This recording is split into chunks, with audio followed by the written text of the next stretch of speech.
Good morning. हम हिंदी विषय में हमारा जो समास बिंदु है उसका हम अध्ययन करेंगे। समास में कुल 6 भेद होते हैं। उन 6 भेदों में से हम एक भेद जो है हमारा वो है द्वंद्व समास का।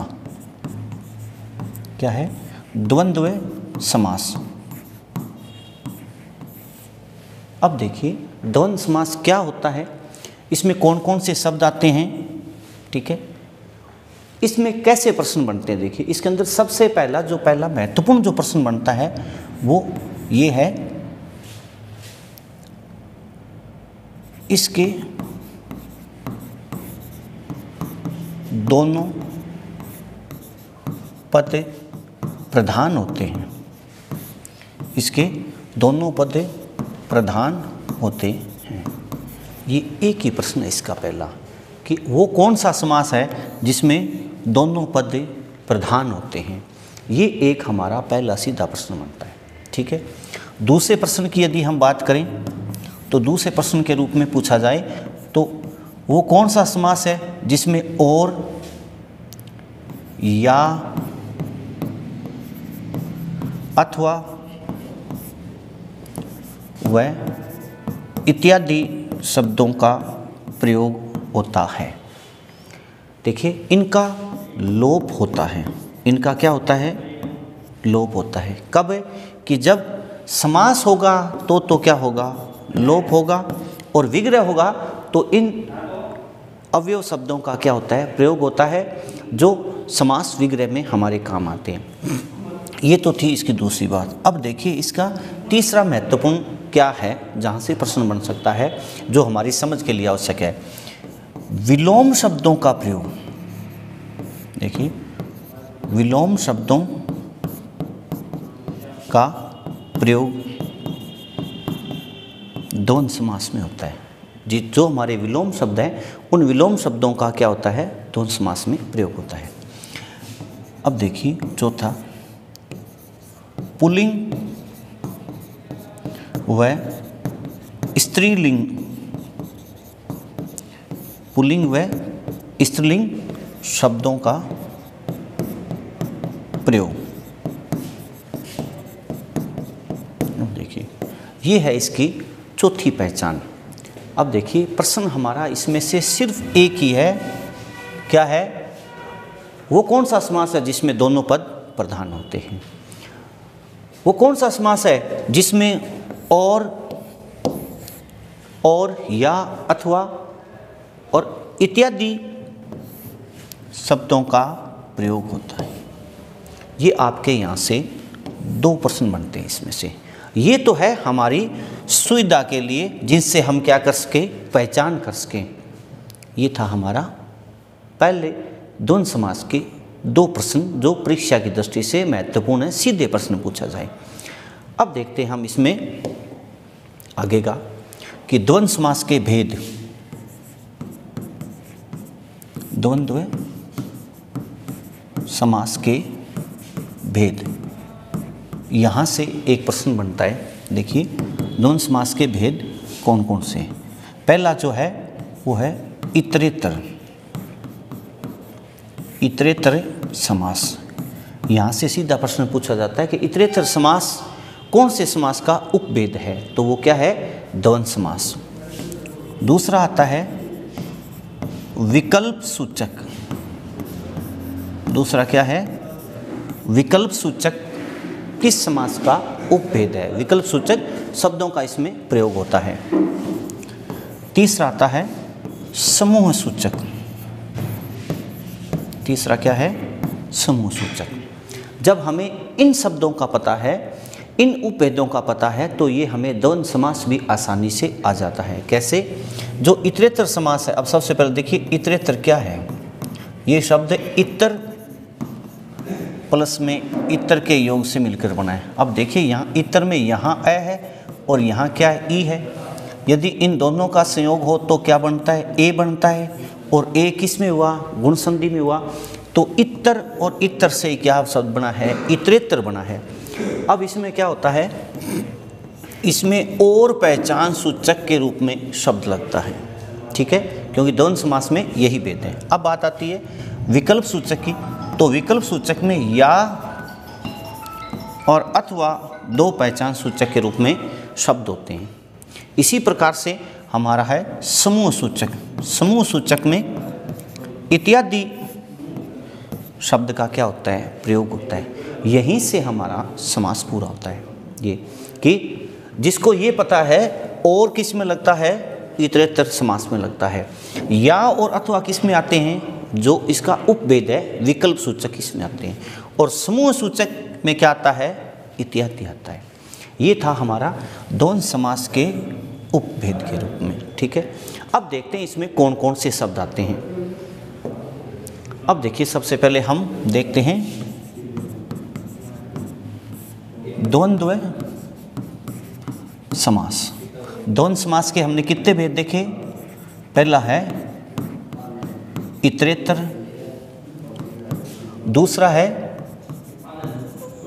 विकल्प सूचक, दूसरा क्या है, विकल्प सूचक, और तीसरा क्या है, समूह सूचक।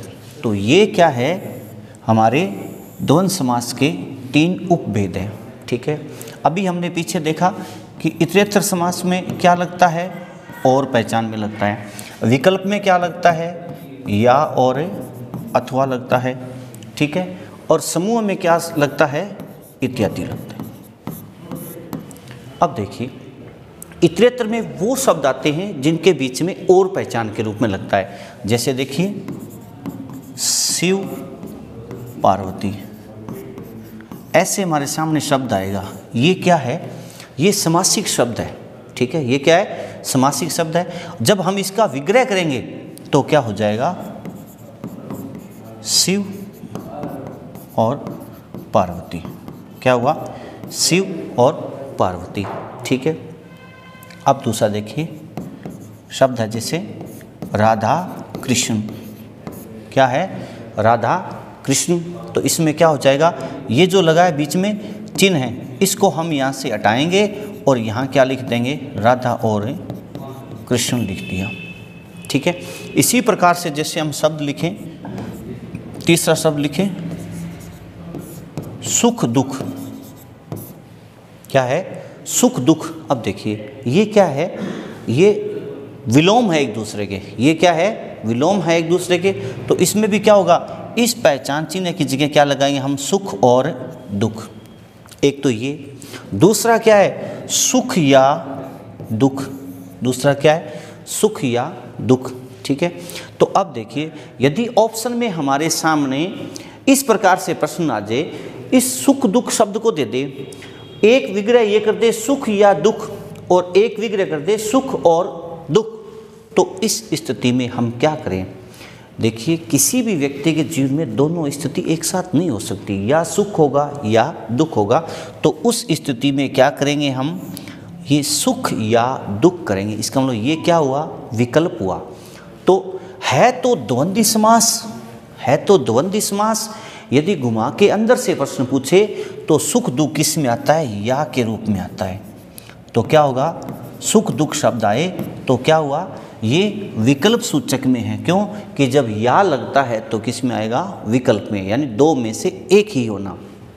तो यहाँ क्या हो जाएगा, सुख या दुख।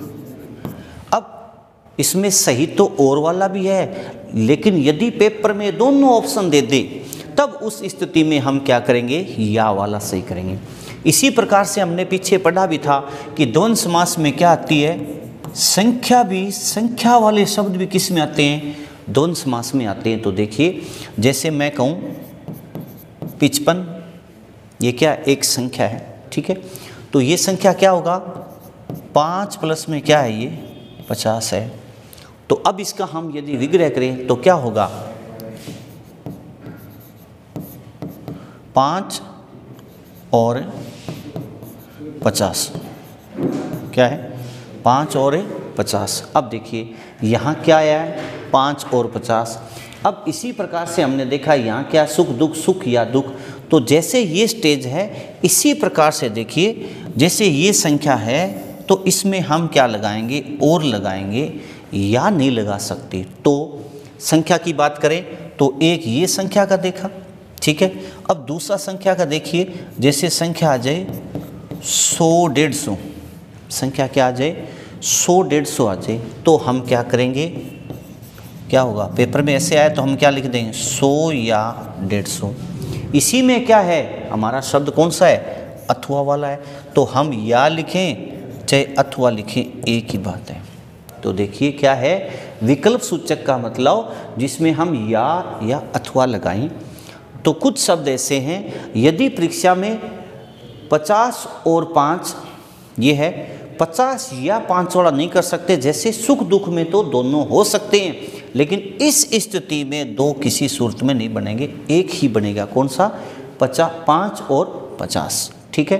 तो अब हमने देखा कि या कब लगता है और भी लग जाता है, लेकिन ये ऐसी स्टेज है जिसमें क्या है, अकेला क्या आएगा, और ही आएगा। तो इस प्रकार से कई बार प्रश्न क्या करते हैं, हमें गुमराह, जिसमें हम गुमराह हो सकते हैं।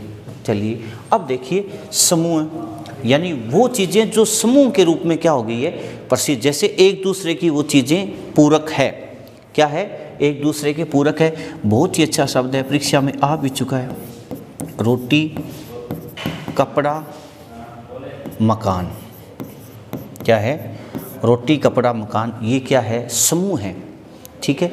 जैसे इसी में शब्द आता है दाल बाटी चूरमा,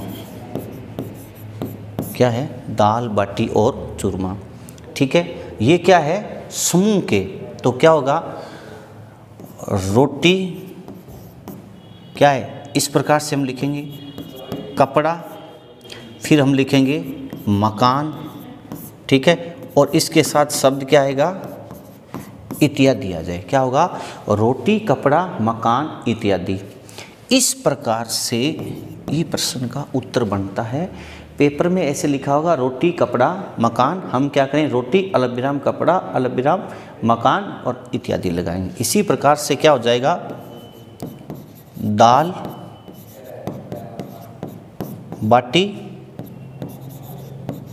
चूरमा इत्यादि, दाल बाटी चूरमा इत्यादि। अब देखिए ये जो समूह है, इस समूह में जैसे हमने देखा अव्ययभाव समास में पुनरावृत्ति होती है, लेकिन पुनरावृत्ति के शब्द इसी में आते हैं। कुछ शब्द ऐसे हैं जो इसी के हैं, जैसे क्या है, हम बोलते हैं साधारण चाय वाय, ये क्या होती है, निरर्थक पुनरावृत्ति होती है, जो क्या है, एक समूह के रूप में है। इसमें भी क्या होता है, द्वंद्व समास होता है।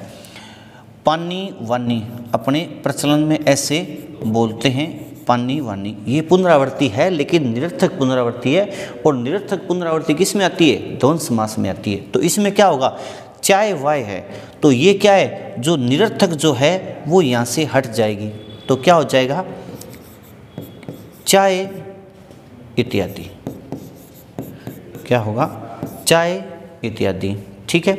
पानी इत्यादि, क्या हो जाएगा, पानी इत्यादि। ये था हमारा क्या है, द्वंद्व समास, जिसके 3 उपभेद हैं, जिसमें क्या लगता है, और लगता है पहचान के रूप में, या भी लगता है और अथवा लगता है, ठीक है, और लास्ट में क्या लगता है, इत्यादि। ये वो पहचान सूचक शब्द है जो द्वंद्व समास में लुप्त रहते हैं।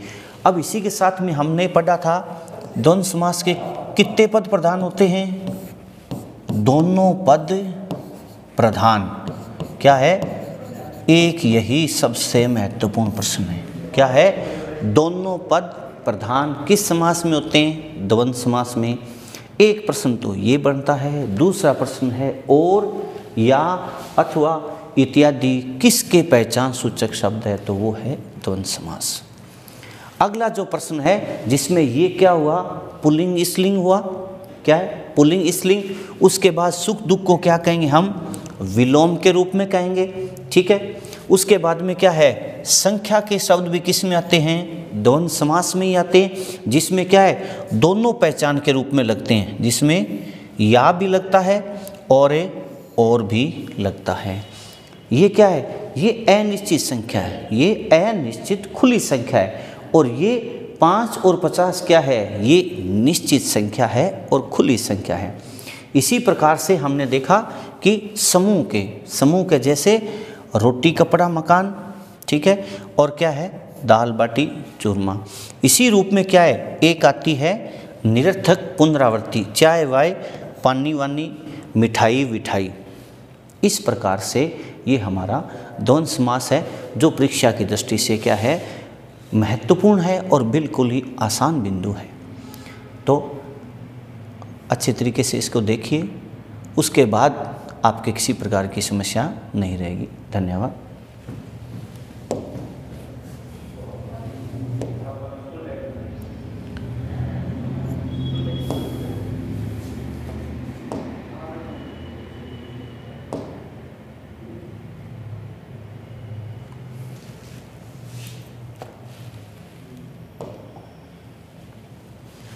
अरे चेला